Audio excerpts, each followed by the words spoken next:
दोस्तों, stocks with Rohit में आपका एक बार फिर स्वागत है। रोहित, क्या चल रहा है आजकल? ये मार्केट के जो फ्लक्चुएशंस है, ट्रम्प साहब आ गए और टैरिफ लग गया, फिर चाइना ने टैरिफ लगा दिया, फिर स्टील के ऊपर टैरिफ लग गया। देखिए, बहुत अच्छा बजट आया। जी हाँ, आरबीआई ने रेट कट किया। करेक्ट। गवर्नमेंट की स्टेबिलिटी, दिल्ली में चुनाव, बीजेपी जीत गई। बिल्कुल सही। इतना सब पॉजिटिव होने के बाद भी हम्म, आज बीएसई जैसा शेयर भी हम्म, आप देखिए कि उसकी क्या हालत हो रही है। बिल्कुल सही। इतने फंडामेंटली स्ट्रांग स्टॉक्स में भी बहुत प्रॉब्लम है। जी हाँ, क्या हो क्या रहा है? मतलब कहाँ जा रहे हैं हम लोग?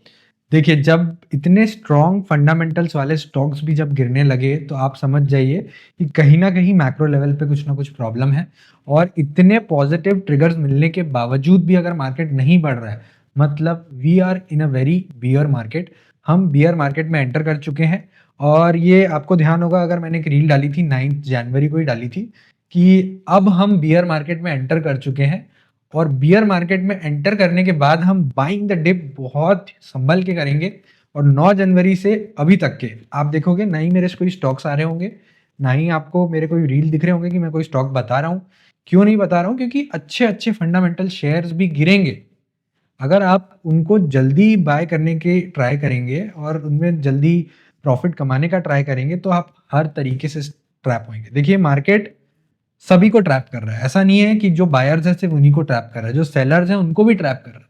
मतलब अगर आप देखेंगे, बजट के बाद, बजट के दिन फॉल आया, लेकिन बजट के दिन सैटरडे था, मंडे को और ट्यूसडे को मार्केट जबरदस्त बुलिश।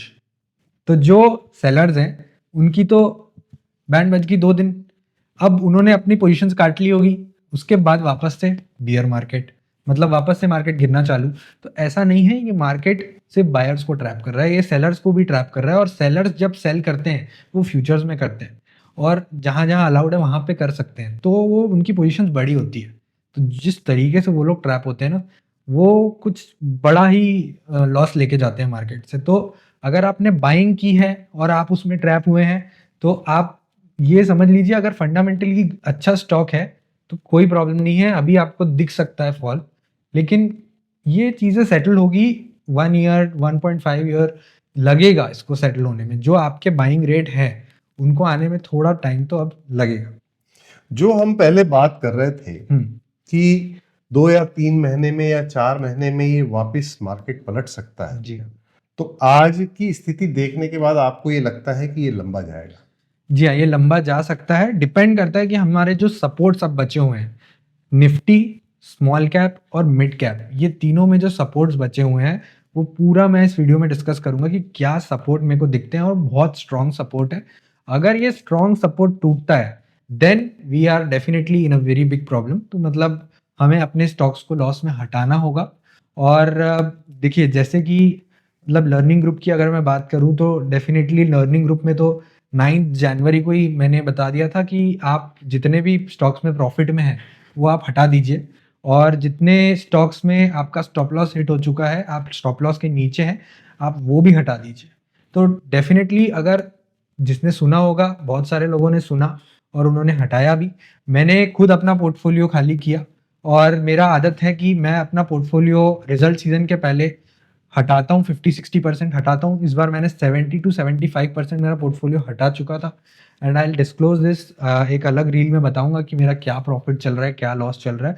वो सब कुछ आपको क्लियरली बताऊंगा, क्योंकि ये सारी चीज़ें ओपन होनी चाहिए। मतलब अगर मैं आपको कुछ बता रहा हूँ, अभी तक के जो रिस्ट्रिक्शंस नहीं थे, लेकिन अब रिस्ट्रिक्शंस आ गए, तो I have to be very specific on that part कि मैं आपको क्या बता रहा हूँ और क्या नहीं बता रहा हूँ। तो अब आपको थोड़ा कॉशियस होना पड़ेगा, लेवल्स को देखना पड़ेगा। अगर लेवल्स टूटते हैं, डेफिनेटली आपको हार्श डिसीजन लेने होंगे। अगर आप हार्श डिसीजन पहले ही ले लेते तो आप कहीं ना कहीं बच जाते। बहुत सारी बात ये होता है कि मैं स्टॉप लॉस बताता हूँ कोई भी, बहुत सारे स्टॉक्स के मैंने स्टॉप लॉस बताए इन 4 महीनों में, और जिसने अडहेर किया उन स्टॉप लॉसेस पे वो आज बचा हुआ है। फॉर एग्जांपल ही मैं दे देता हूँ, मैंने 245 का एक स्टॉप लॉस बताया था वीपीआरपीएल में। बहुत सारे लोग उसको 220 225 पर एग्जिट कर पाए।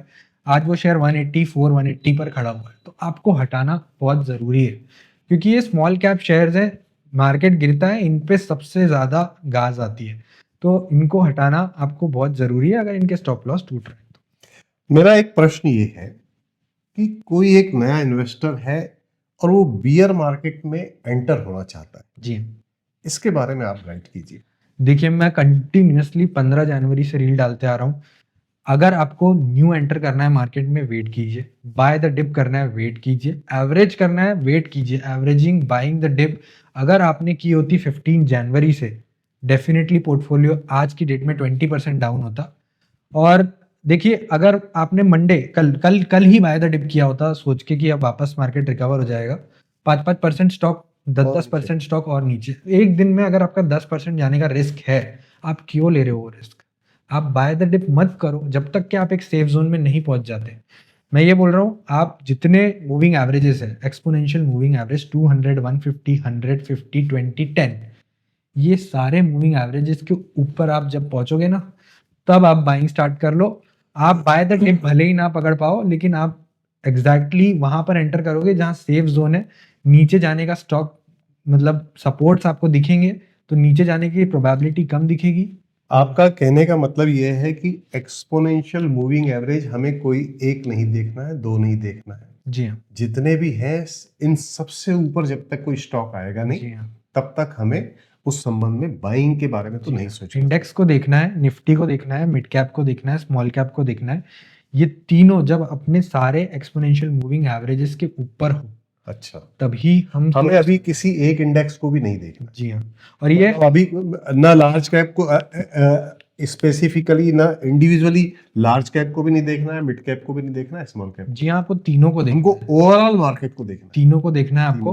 और जब तीनों ऊपर रहेंगे, अभी लेकिन एक प्रश्न मेरे मन में ये है कि अभी कुछ दिन पहले, लगभग 10 दिन पहले आपकी और मेरी बातचीत हुई थी, वो शायद आपने रील डाली या नहीं डाली पता नहीं, जी हाँ, लेकिन आपने कहा था कि मुझे बॉटम दिख रहा है। जी हाँ, तो उस 10 दिन 15 दिन की पहले की स्थिति में जब आपको बॉटम दिख रहा था, आज स्थिति कैसी बदली हुई आप देख रहे हैं? देखिए बॉटम मुझे दिख चुका था, क्लियर बॉटम दिख चुका था। मिड कैप स्मॉल कैप ने प्रॉपरली बॉटम से अपना सपोर्ट लेके, मिड कैप एक रैली भी दी थी, स्मॉल कैप ने भी एक रैली दी थी, और निफ्टी ने भी 22,800 का एक सपोर्ट लेके वहां से ऊपर आया था 23,600 तक के। देखिए यहाँ पे बॉटम तो बन चुका था, लेकिन मैं फिर भी बाइंग के लिए इसलिए रुका गया क्योंकि 5-6 इवेंट्स पेंडिंग थे। एक भी नेगेटिव इवेंट आता तो बियर मार्केट में नेगेटिव न्यूज बहुत जबरदस्त इंपैक्ट देती है, लेकिन हमारी खुशकिस्मती थी कि नेगेटिव न्यूज़ नहीं आई। बजट बहुत अच्छा है, 12 लाख तक के कोई टैक्स नहीं, ज़बरदस्त मूव गवर्नमेंट के द्वारा कंजम्पशन बढ़ाने के लिए। 80% 90% लोगों का टैक्सेशन जो इनकम होती है वो 12 लाख से कम। यहाँ पे बहुत बढ़िया मूव और बहुत बढ़िया बजट।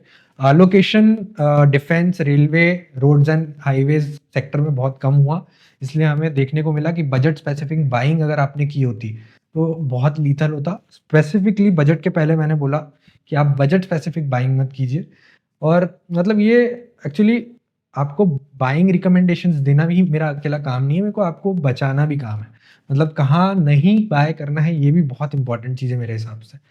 फिर उसके बाद आप देखोगे कि आरबीआई ने रेट कट किया, ज़बरदस्त पॉजिटिव डिसीजन, जहाँ पे मतलब अब लोन सस्ते हो जाएंगे, उससे भी कंजम्पशन बढ़ेगा।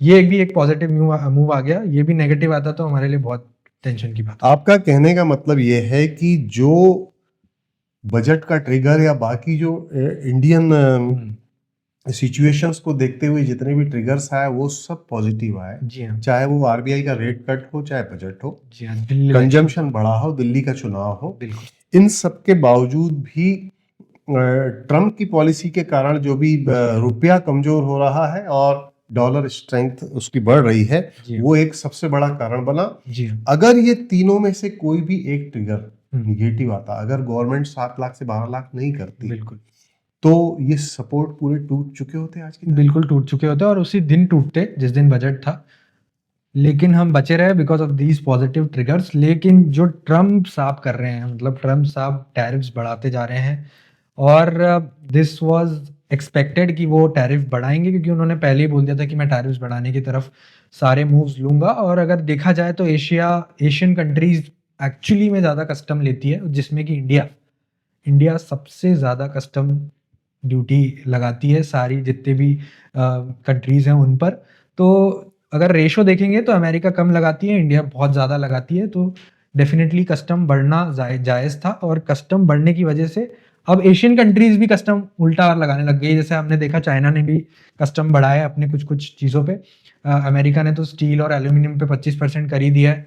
और वहाँ से जो कस्टम बढ़ाया था इसके पहले भी, जो 21 जनवरी को हमने देखा। तो ये सब ट्रेड वॉर जो होता है, ट्रेड वॉर की तरफ एक अंदेशा देता है, जिसकी वजह से अब मुझे लग रहा है कि मार्केट उसकी वजह से गिर रहे हैं।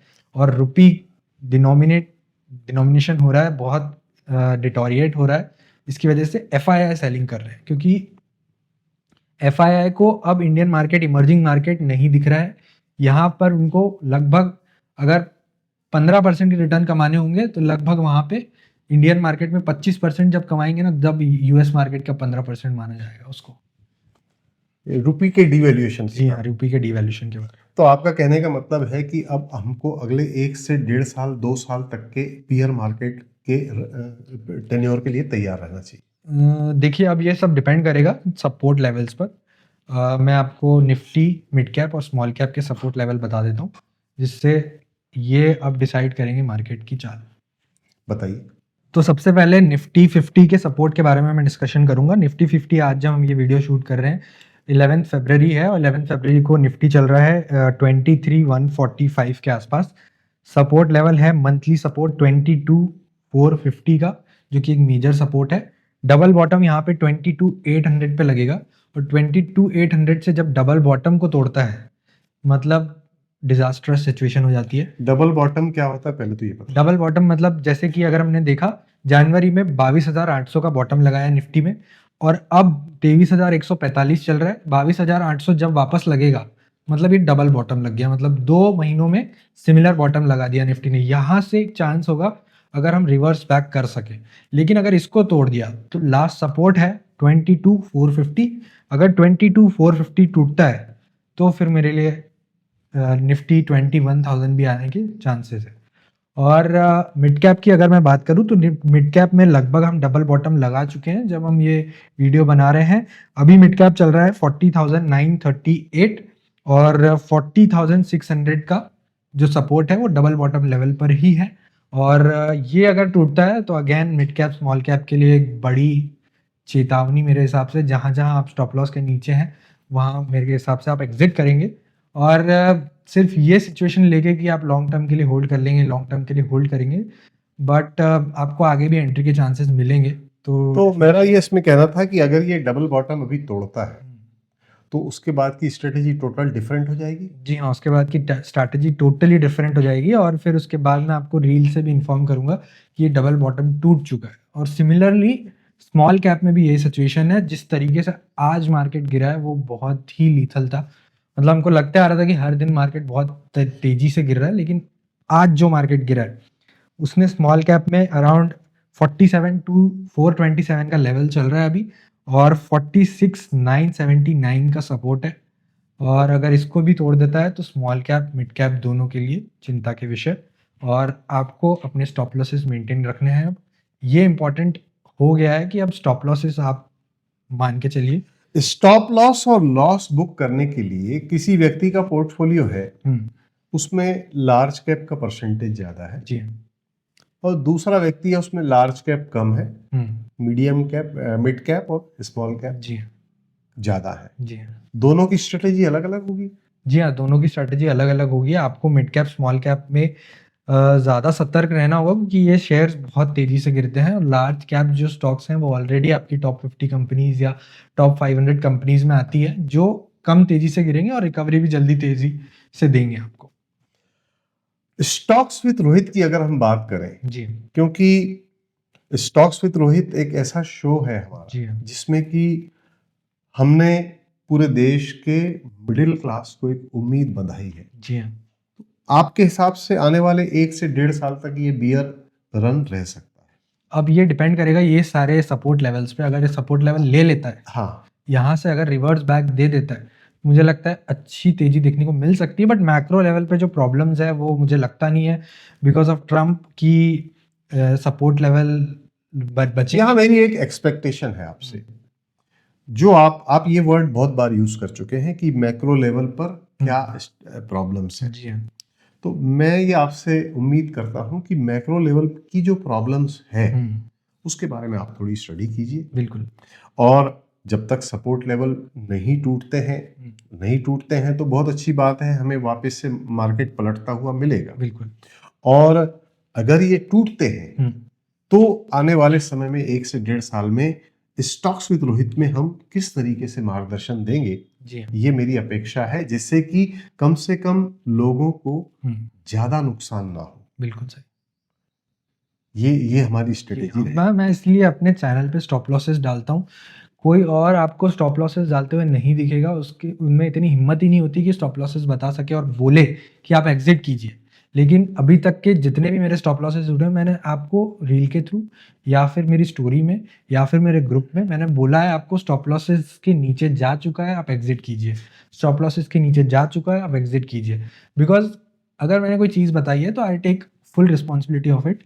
और अगर शेयर नीचे जा रहा है, मार्केट नीचे जा रहा है, बिकॉज मार्केट का बिहेवियर ही ऐसा है कि वो कहीं भी जा सकता है और आपके हाथ में नहीं रहता, तो डेफिनेटली आपको स्टॉप लॉसेस मेंटेन रखने पड़ेंगे। आपके पास छाता है, छाते से आप बारिश से बच सकते हैं, धूप से बच सकते हैं, लेकिन अगर तूफान आया हुआ है तो वो छाता काम नहीं करेगा। दोस्तों, स्टॉक्स विद रोहित और रोहित की गाइडेंस ये एक छाता है। जब मौसम ठीक ठाक है तभी वो बारिश से भी बचाएगा आपको और धूप से भी बचाएगा, लेकिन अगर मौसम ही खराब है, तेज हवाएं चल रही हैं, तूफान है, चक्रवात है, तो वो छाता क्या काम करेगा। तो दोस्तों, हमारी पूरी कोशिश रहेगी कि आने वाले समय में आपको समय समय पर हम आपको ये आगाह करें कि कहाँ आपको क्या डिसीजन लेना चाहिए। दोस्तों, नुकसान, दो चीज़ें जो आज रोहित ने हमें बताई कि नंबर 1 स्टॉप लॉस और लॉस बुक करना। हमें कहाँ स्टॉप लॉस लगाना है और लॉस हमको क्यों बुक करना है, कब करना है, किस पर करना है, ये सब चीज़ें आपको समय रहते हम सेबी के जो मापदंड है, जो उसकी 4 कॉर्नर्स हैं, जो हमें अलाउबल है, उनके दायरे में हम आपको ज़रूर बताएंगे।